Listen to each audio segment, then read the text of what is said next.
So I saw Superman this weekend, and against my better judgment, I thought to myself, you know what the internet needs? Another random guy's opinion about this movie. I'm sure that my comment section is not going to be nearly as toxic as the rest of the entire internet.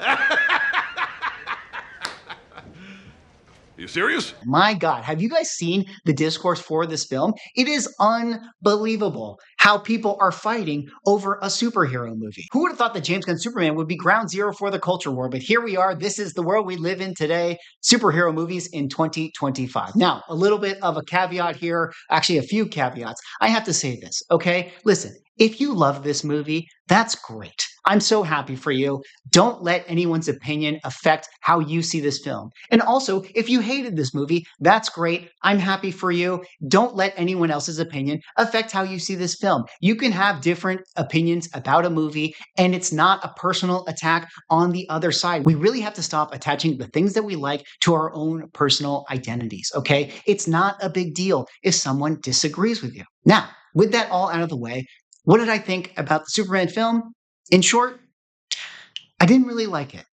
If I'm being really honest, I thought it was a pretty mid-summer blockbuster superhero kind of slop movie. If I was going to put a number on it, I probably would give it a 5.5 out of 10, slightly above that of things like Fast and the Furious or Jurassic World Part 17. It was a little bit more interesting than that. James Gunn is certainly a very capable filmmaker, so he can kind of polish a kind of movie that's a little bit disjointed and make it a little more palatable. But if I'm being truly honest here, I think that this movie had a ton of problems with it. And in this video, I'm definitely going to get into all of them. Now, a few more caveats here before you guys start to accuse me of being a Schneider bro. I also thought Man of Steel was a deeply flawed movie. I'm also not a DC hater. I loved James Gunn's Peacemaker. I actually really liked what he did with Suicide Squad as well. And by and large, I really like his movies. Also, for added context, while I am clearly a comic book fan, I am also a cinephile at heart. I went to film school. Okay, I have that pretentious film student in me. There's a part of me that still believes that everything has been downhill since Italian neorealism and The Bicycle Thief. We must get that bicycle you hear,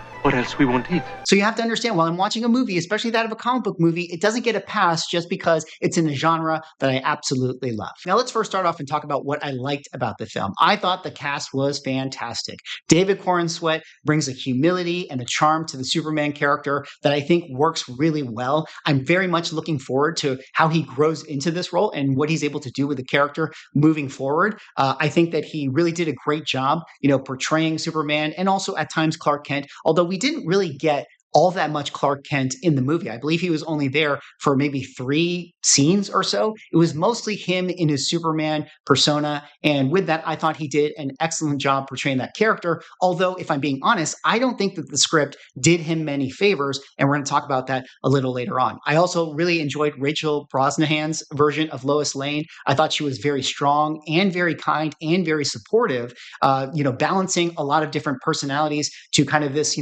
plucky go-getter reporter. And I thought that her depiction of the Lois Lane character was really well done and is a hard balance to do, especially for female characters now in, current modern day superhero movies. And I thought they did an excellent job with that. Mr. Terrific, I think, kind of stole the show in a lot of scenes. I think Nathan Fillion's Guy Gardner fit perfectly into the James Gunn universe. I think that character and that actor is going to have a field day every time he shows up in the DCEU. And by and large, I thought the rest of the cast did an excellent job. I think Nicholas Hoult portraying Lex Luthor put a lot of effort and energy into it. I do think at times he was a little over the top for me, although he did have one of the best villain scenes I think we've seen in recent superhero movies in a long time. Him playing Russian roulette with Superman's friend was absolutely incredible. That scene really worked for me, and I would like to see a lot more of that version of Lex Luthor rather than the sort of nerd gamer rage table flipping version of Lex Luthor that we got in a lot of the rest of the film. As far as the other surface level things like the visual effects, the cinematography, the visual style, I thought that all of that stuff kind of worked overall. Really, where the movie felt short for me is from the storytelling and mostly the script. I thought that this movie was trying to do way too much. This film felt totally overstuffed, and also very disjointed and disconnected in the story that it was trying to tell. Now, let me kind of explain this and break it down. There's a difference between story here, and there's a difference between plot. Just to really quickly give you guys my definition of this, the plot is Superman has to stop the laser beam from blowing up the Earth. That is the plot. But the story is Superman wrestling with his own humanity and identity within context to a complex geopolitical landscape. You guys understand the difference, the plot and the story. I thought that the story was completely muddled here, and I felt like Superman never really had any agency in the decisions that he was making. I think he just kind of got pulled along on a string, and that to me made him feel less heroic than he should have been. He never really makes any specific hard choices, and the script never sets him up in a way to pay off a emotional character arc. And let me kind of break that down and explain what I mean. Usually at the beginning of a movie, you oftentimes will have characters with a certain type of scene that introduces the theme or the overall story of the film. I think in this movie, it's fair to say that when Superman and Lois are having their interview and talking about, Superman interfering in the foreign countries and kind of stopping the war, and Lois Lane has the stance of, hey, geopolitics is much more complicated than this, and Superman just wants to do good and save people. That right there is the filmmakers telling us that this is what this movie is about. Here is the story. Superman having to understand how to operate within a complex geopolitical landscape as somebody who is an alien to this world. Now, in theory, that's a great, setup for interesting ideas for a superhero film. I can't wait to go on this journey with Superman as he has to, stop Ultraman and the Executioner and all these other characters, and then eventually make his way to do some payoff that, goes back to that story theme. Except the problem is we never actually really get there. In fact, with him interfering in this geopolitical landscape, what ends up happening towards the end of the movie is that it's actually the Justice Gang that ends up jumping into the fray and making a choice on behalf of Superman. Now, you could argue that Superman, told them to interfere, so that was him sort of making a choice. But even in that, it's a little bit disconnected and kind of muddy, so it's not very, very clear. In fact, rather what we got at the end of the movie is Superman having this speech to Lex Luthor where he's saying, I stubbed my toe just like the rest of us. I'm human. I do things like a human, and you call me an alien, but I'm one of us. And it's like, okay, well, if that was the story you wanted to tell and that was the emotional payoff that you were going for, well, you should have reverse engineered that back into the beginning of the film. And rather than him and Lois having a conversation about geopolitics, it should have been about maybe them talking about the oddities of their relationship and him trying to be human. Maybe there was a scene at the beginning of the movie where Clark Kent wrote an article and Lois Lane said to him, this article is really good, but it's missing a human touch. It's missing an element of, humanity in the story. Who is the story really about? Who is the person behind, this thing that you're writing about? And that could have been like them sort of laying the fertile ground into kind of this payoff and this journey that Clark Kent goes on, where it's like, now when he says to Lex Luthor, I am human, I'm just like the rest of you guys, then we, the audience, would feel this sort of emotional satisfaction of like, oh, now he finally starts to get it. Now we've kind of been on this journey. On top of that, we never really got a moment to understand who this version of Superman is. Now, I'm not saying that we have to have an origin story or see that Superman is from Krypton or that he grew up in Kansas, but the movie sort of expects you to root for this character just because he's Superman. It sort of says to you, hey, you guys know who this guy is. He's the good guy. You automatically like him. Lex Luthor is the bad guy. You should hate him. But I don't really think that that's fair to do. I think that every piece of material and every piece of media is its own version of that character. And I think that we, the audience, still have to be kind of brought on board to root for this guy. And I don't feel like we're ever really shown a moment to do that. We're told that he, interfered and stepped into this conflict and saved a bunch of lives, but we're never really shown that. And I felt it kind of hard to immediately emotionally connect with this version of Superman. On top of that, if you think about Lex Luthor's storyline and what he was trying to accomplish, it was really disjointed as well. Like, on the one hand, he started this war between two countries, but it was all a ruse to get Superman to be involved so that he could then get the license from the government to actually kill Superman, because he just wants to kill Superman because he hates Superman. Why he hates Superman, he kind of goes into this thing where he says like, oh, I hate you because people just like you and you didn't really earn anything and I have to work hard like other brilliant minds and whatever. But I don't know, that kind of came at the end of the movie, and it's like, you can't just say it and not actually show it. in any sort of way. I'm just having a hard time connecting with his motivation in that sense. But on top of that, even if that was the case of why he had to start this war to get the permission from the government, didn't he start the movie with Ultraman, like, convoying Superman and essentially, pushing him to the brink anyways? It felt like he always had license to kill Superman regardless, and nobody was stopping him from doing that. So it's really confusing as to why he had to jump through all these complex hoops in order to pay off his actual motivation of just killing Superman, when in reality, it seemed like he had permission to do it at the beginning. Not to mention the fact that Lex Luthor apparently can just create pocket dimensions, and he has access to Metamorph, who can create, a kryptonite. So it's sort of like, well, if you can do all this, certainly it seems like you can kill Superman. The movie also really glosses over a lot of what would be, in theory, important plot points for the payoff of the film. For instance, the big reveal at the end of the movie is that Ultraman is actually a clone of Superman. And sort of like, okay, were we, the audience, supposed to know that this was a possibility? They kind of play it off like this is some major twist and a big, M. Night Shyamalan surprise. But at the same time, it's sort of like Lex Luthor just kind of has an exposition line that says, yeah, I got your DNA and I was able to clone you. And it's like, okay, well, normally if you want to do this, you would usually at the beginning of the movie, maybe have Lex Luthor walking through his corporation, and he kind of walks through a lab. There's a bunch of mice there, and he clones the mice.